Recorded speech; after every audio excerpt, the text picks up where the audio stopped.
Welcome to the Biochemistry Clinic. Today I want us to focus on regulation of fatty acid synthesis. Now, regulation of this process largely depends on the activity of the enzyme acetyl-CoA carboxylase, ACC. Now, there are four aspects that I want us to discuss.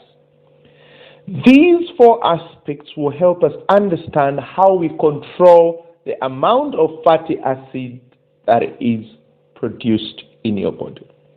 Number one is availability of substrate. Now, this speaks to a well-fed state and a starved state.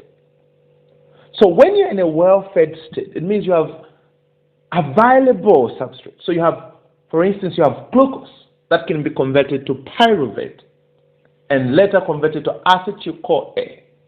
And as long as we have acetyl-CoA in abundance, we're going to have a lot of citrate, which ends up in the cytosol for the process of fatty acid synthesis. So when you have plenty of substrate, you expect the activity of acetyl-CoA carboxylase to be high because it has something to work on. So it has acetyl-CoA to convert to malonyl-CoA. On the other hand, when you are starved, when you don't have acetyl-CoA, you expect the activity of acetyl-CoA carboxylase to go down because there's no acetyl-CoA to be converted to malonyl-CoA. So that is that about availability of the substrate. So this can determine how much of the fat you produce. In a well-fed state, you expect to produce quite a lot of fat.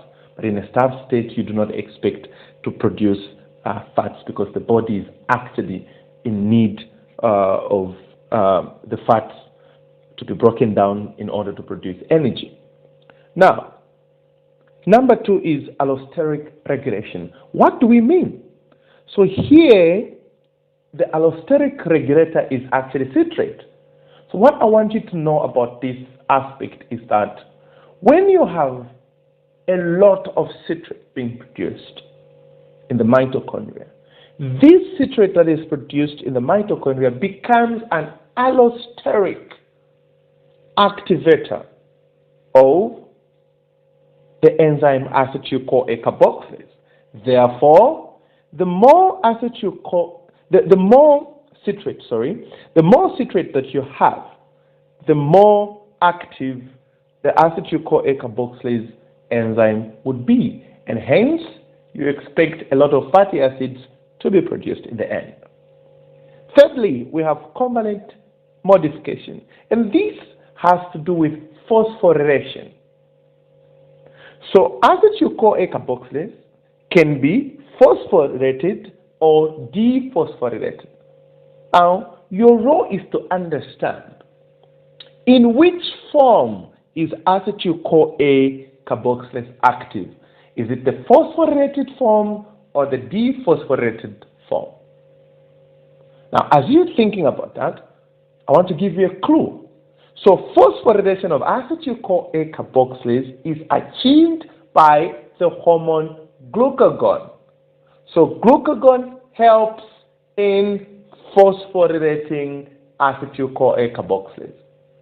And I believe now you have a clue. Then insulin acts by dephosphorylating acetyl-CoA carboxylase. Therefore, this gives you a clue and a guide that acetyl-CoA carboxylase is active, is activated in the dephosphorylated form. If you want to inactivate it or to make it less active, then you add a phosphate group, and this is achieved by the presence of the hormone glucagon. Therefore, we can literally say glucagon lowers the activity of acetyl-CoA carboxylase, and insulin activates acetyl-CoA carboxylase. And finally, this is a long-term regulation where you now alter the gene expression of this enzyme acetyl-CoA carboxylase. So this happens at genetic level. So either underexpression or overexpression of acetyl-CoA carboxylase will determine how much fatty acids will be produced in this process.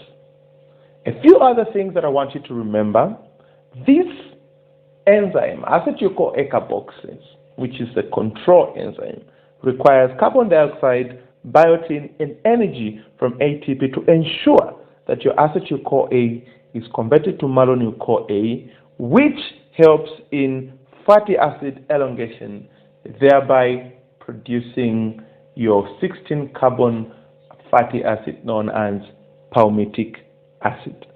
Do not miss the next lecture.